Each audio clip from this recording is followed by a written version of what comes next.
Olá, me chamo Ana Clara. Oi, meu nome é Dayana, somos do Grupo 9 e hoje vamos apresentar a solução que desenvolvemos para o desafio da ONG. O nosso objetivo foi criar uma plataforma digital para gerenciar as campanhas de arrecadação e de doação de forma estável e preparada para o crescimento. Começando pela arquitetura, nós optamos pelo Onion Architecture, concentramos as regras de negócio mais na camada de domínio e todas as validações também centradas na camada de domínio. Utilizamos .NET 8 e também utilizamos o padrão CQRS separando as operações de escrita das operações de leitura, e essa separação deixa a nossa solução mais organizada e permite também que cada operação evolua de acordo com as suas necessidades. Além disso, nós implementamos alguns value objects, como por exemplo o CPF, para encapsular validações e regras específicas, deixando as nossas entidades mais consistentes e mais ricas. Sobre a persistência de dados, nós escolhemos o SQL Server para armazenar as informações transacionais, e essa decisão foi baseada nas propriedades ACID que um banco relacional nos proporciona. Então, como nós lidamos com transações financeiras e informações críticas, nós precisávamos garantir que cada operação fosse concluída por completo. Ou seja, em caso de falha, por exemplo, que ela pudesse ser totalmente revertida, para que os dados não ficassem com registros parciais ou sem integridade de dados. Nós escolhemos também o MongoDB e utilizamos ele mais na parte de leitura de dados pública. Então, nós criamos uma parte de analytics e essa consulta permite que a gente faça a leitura rápida de dados, praticamente em tempo real, sem sobrecarregar o nosso banco principal. Falando um pouco aqui sobre a infraestrutura, nós utilizamos o EKS e criamos dois microserviços, o Solidary Connection API e o SC Donation Processor. Então, o cliente, ele inicia uma intenção de doação na API principal, ela dispara uma mensagem com Rabbit assíncrono para o nosso worker, esse worker faz o processamento e dispara uma mensagem novamente para a nossa API principal. Aqui também a gente criou uma camada de API Gateway para poder centralizar as requisições, definir rate limit, enfim, deixar mais segura, né, a nossa aplicação. E na parte de observabilidade, utilizamos o Prometheus, o Grafana, o Jaeger e o Zabbix para monitorar a nossa infraestrutura também. Certo. Então, a partir de toda essa arquitetura demonstrada pela DAI, a gente precisa de provas para fazer a entrega de toda essa estrutura. Então, com base nisso, a gente criou um pipeline CI/CD dentro do GitHub Actions, onde a esteira garante uma integração e entrega contínua e que é disparado automaticamente a cada push na branch main. Então, seja através de um pull request, seja através de um commit dentro ali da própria branch, essa esteira de deploy ela é acionada. Então, aqui eu vou demonstrar para vocês. Essa esteira ela foi implantada tanto para a nossa API, que é o Solidarity Connection, quanto para o nosso worker. Como uma boa prática de segurança, a gente implementou também um scan de vulnerabilidades, testes unitários e também a configuração das secrets dentro do nosso repositório. Então, toda a informação sensível, senhas, usuários e qualquer outro tipo de token que é utilizado dentro da nossa aplicação, fica armazenado dentro das secrets dos repositórios. Isso também a gente consegue demonstrar através do nosso arquivo de workflow. É nele que todo o nosso fluxo de entrega da aplicação é configurada, e aqui a gente consegue mostrar através das variáveis que as secrets são resgatadas de dentro do nosso repositório. Então, agora, após apresentado todo o nosso deploy, vou colocar tanto a nossa API quanto o nosso worker para rodar o deploy. Então, eu vou colocar aqui para realizar a execução e também do nosso worker. Então, aqui a gente consegue demonstrar que está dividido em 3 etapas, ou seja, o build and test, ele vai fazer todo o build, ver se tem algo que foi quebrado dentro do nosso ali desenvolvimento, e a realização dos testes unitários. Após isso, tem toda a parte de containerização, geração da imagem e o push da imagem para o nosso Docker Hub, e depois o deploy para a nossa estrutura de arquitetura EKS. Então, eu vou aguardar a execução da esteira ser realizada, e aí eu abro os logs para a gente ver certinho cada etapa.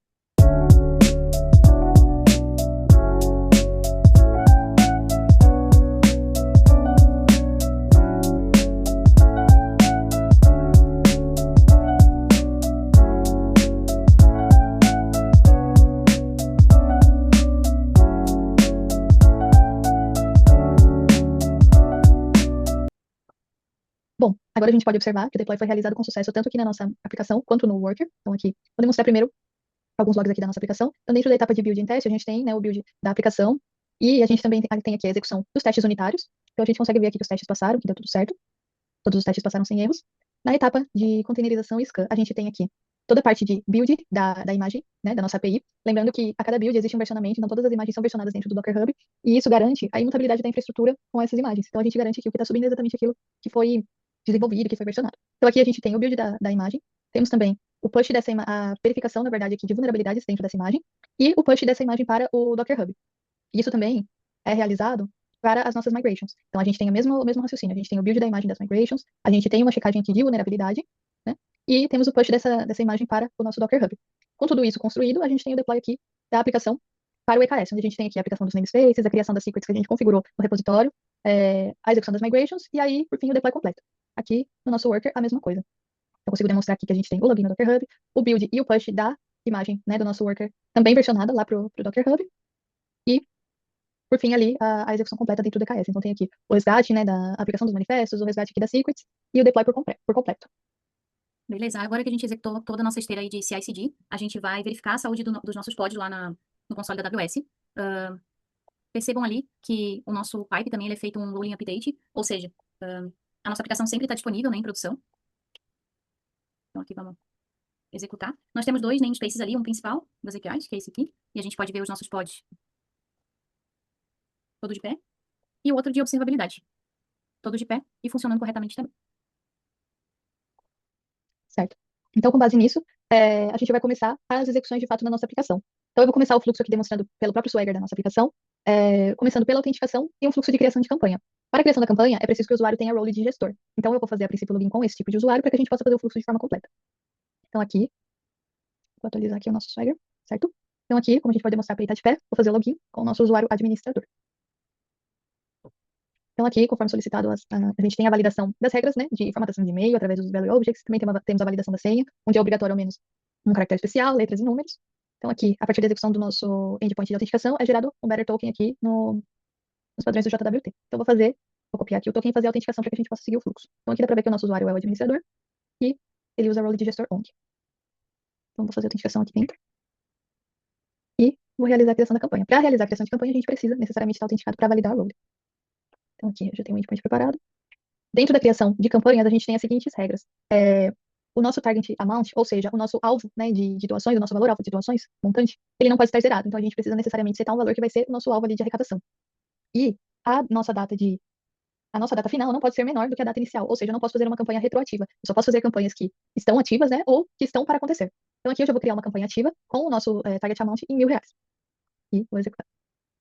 Então, aqui, a campanha foi criada e já está pronta para receber doações. Beleza, agora a gente vai fazer uma simulação de doação. Quando tu citou a senha, eu lembrei também que a nossa senha está armazenada no banco com um decrypt, né? Com hash certinho. É interessante mencionar também. E agora a gente vai fazer o seguinte. Eu vou pegar aqui o SC Mention, e eu vou abrir os logs dele para a gente ver a mensageria funcionando de forma completa. Beleza. Vou abrir uma pergunta aqui. Então, aqui a gente vai conseguir acompanhar os logs, né, da aplicação do workflow de pagamento. E eu vou abrir também aqui o Rabbit interface para a gente ver essa mensagem entrando aqui tanto na nossa API principal quanto no workflow de pagamento. Aí a Ana vai fazer uma doação lá no host e a gente vai ver isso acontecendo em tempo real. Certo? Doação realizada. Beleza, e aqui já entrou, né? A doação a gente pode observar. E a gente vai ver se ela foi aprovada ou rejeitada aqui. Beleza. Foi essa aqui de 150? Isso. Foi, né? Uhum. Beleza. Então aqui até a gente já pode ir para uma outra parte que a gente implementou, que foi o endpoint público, né? Porque a maioria dos endpoints aqui precisa ou estar logado, ou ter uma role específica, né? Como na criação de campanha. E esse endpoint aqui é o público, né? Que são de campanhas ativas. Então aqui eu vou pegar todas as campanhas. Pode até tirar o token que eu havia colocado, daí se você quiser tirar, a gente já demonstra. Boa. Beleza. Qual a campanha que tu fez a doação? Foi Essa última a aqui, né? campanha do alimento. Do alimento, 150 aqui. Boa. Uhum. Certinho. Então aqui já entrou a primeira doação, né? De 150. Montante correto. Dessa parte da API, acredito que era isso, né? Que a gente tinha para demonstrar. Bom, agora falando um pouco sobre a observabilidade que foi implantada dentro do nosso sistema, a gente implantou uma stack completa de telemetria dentro do nosso namespace Observability, no nosso cluster do EKS. Então, a gente realizou a subida como demonstrado ali no nosso desenho do começo da apresentação. Nós implantamos o Prometheus, o Grafana, os Zabbix e o Jaeger. Além disso, a gente também colocou o health check da nossa aplicação. Então, aqui a gente consegue demonstrar a validação do status, né, da aplicação, que ela está como health, e isso exibe para a gente um sintoma de saúde mesmo da nossa aplicação. Para que a gente pudesse, como a gente possui uma arquitetura distribuída e assíncrona dentro da nossa aplicação, a visibilidade ela é essencial. Então, nós configuramos o Prometheus para trabalhar no modelo pool.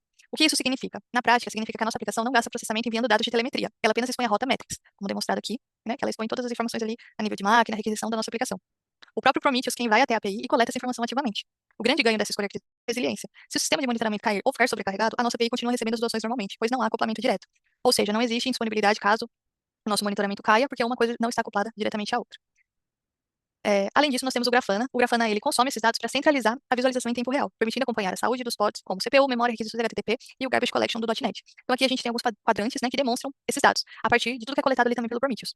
Então, a gente tem aqui as requisições HTTP por segundo, então aqui demonstra, né, algumas requisições que a gente fez ali durante os testes da nossa aplicação, o uso da memória aqui em megas, o uso da nossa CPU, quantas threads a gente tem ativa dentro da nossa aplicação e o Garbage Collector. Também temos os Zabbix, que ele fica focado no monitoramento da infraestrutura, emitindo alertas sobre a saúde do nosso cluster. E temos o Jaeger, que ele é a peça-chave para a parte de transações distribuídas. Como temos uma comunicação baseada em eventos, através do RabbitMQ, o Jaeger permite rastrear o ciclo de vida completo de uma requisição, desde a entrada ali através do API Gateway até o processamento final no nosso worker, facilitando a identificação de gargalos em fluxos assíncronos. Então aqui a gente consegue demonstrar que a gente pode filtrar por serviços, a gente pode filtrar até mesmo pelas filas, né, que tiveram a informação publicada. Então, aqui dentro do Jaeger, ele mostra todo o caminho daquela informação. Então, quando foi realizado o post da doação, né, quando ela chegou e foi recebida dentro do nosso Rabbit, quando ela foi processada pelo Rabbit, e também quando a gente devolveu a informação falando se ela foi paga, se ela foi rejeitada. Então, é uma informação muito valiosa para que a gente tenha todo o trace da informação. E não só para doação. Toda e qualquer informação que é transacionada na nossa API também é exibida aqui dentro do Jaeger. Boa. Aqui a gente fez também um front-end em Blazor. Essa é a rota inicial de usuário não logado. Então, a gente percebe que ele não consegue fazer doações. Temos os botões desativados aqui nesse momento. Ele consegue também entrar, caso já tenha uma conta, ou se cadastrar. Esse cadastro vai jogar ele para um usuário comum, né? A role de doador.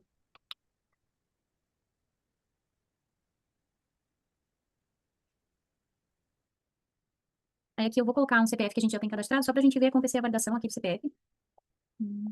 Opa. Peraí, deixa eu pôr assim aqui. Beleza, CPF já cadastrado. Aqui eu vou gerar um CPF novo para a gente conseguir fazer esse cadastro. Vou fazer o login com esse usuário novo aqui. Beleza, e aqui eu já tenho a visualização de um usuário que está logado, é um doador, então ele tem a visualização de campanha simples e ele pode efetuar doações. Aqui ele pode ver também as doações que ele fez, por enquanto ainda nenhuma, então a gente vai começar a fazer algumas doações aqui para verificar isso acontecendo. Eu posso tanto doar um valor sugerido, quanto criar uma doação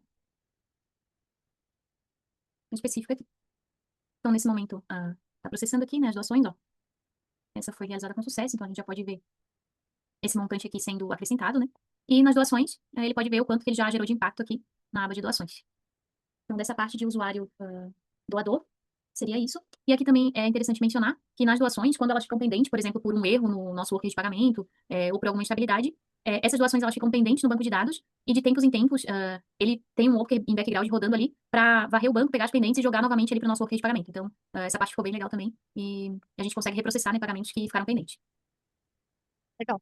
Então agora vou demonstrar toda a parte do login administrativo ali como um gestor, né? Vou fazer aqui novamente o login, então vou sair, né, do login de doador. Vou fazer o login com o nosso usuário administrador. Então aqui as informações que a gente usou antes, utilizar agora.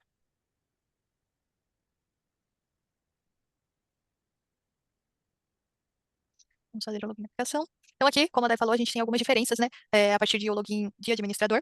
Então a gente consegue ver aqui, abaixo de cada campanha, o status dela e a opção de exclusão. Então tanto a gente consegue alterar, definir ela como pausada ou como encerrada. E temos a opção de excluir, porém uma campanha só pode ser excluída se não tiver nenhum valor doado. Então aqui, vou fazer, para demonstrar para vocês, a gente consegue fazer, vou fazer a exclusão dessa aqui. Então ele fala, se o valor arrecadado estiver em R$0, se a gente confirmar, essa campanha foi, né? Agora, por exemplo, eu vou tentar fazer a exclusão dessa campanha que já possui doações. Ele não deixa, porque essa campanha já existe, né? Já possui valores doados. Além disso, também a gente vai fazer a alteração aqui dessa campanha, então vou pegar essa campanha, vou defini-la como pausada. Ele pausa corretamente. E essa campanha, como a gente até superou, né, de informações, eu vou defini-la como encerrada. Então, a campanha fica encerrada, ela não fica mais disponível para que a gente realize doações. Além disso, o usuário administrador também consegue tornar outros usuários como administrador. Então, aqui dentro da parte, né, de cadastro de usuários, a gente tem as informações de todos os usuários que foram cadastrados, né? Então aqui a gente consegue exibir. E aí a gente consegue tornar um usuário administrador ou retirar o privilégio, né, de administrador. Então, por exemplo, eu vou pegar o meu usuário aqui que hoje está como doador e vou torná-lo um administrador. Então basta alterar a flag aqui e o usuário aqui, Ana Clara, já está como um gestor e já vai possuir todos os privilégios de gestão. Então, além disso, nós temos também o cadastro de campanhas, né? Então aqui vou criar uma nova campanha, né? Doação para animais deficientes. Aqui a gente já pode colocar, né, os status, que ela pode entrar como ativa, pausada ou encerrada. A nossa meta de arrecadação, vamos colocar aqui como R$9.000. A data de início, demonstrando a regra para vocês, como eu disse, a gente não pode ter campanhas retroativas. Então, se eu tentar colocar uma data menor, quando eu for tentar criar, ele já não vai permitir. Então, tanto ele falou que a descrição aqui é obrigatória, quanto a data de término da campanha não pode estar no passado. Então, aqui.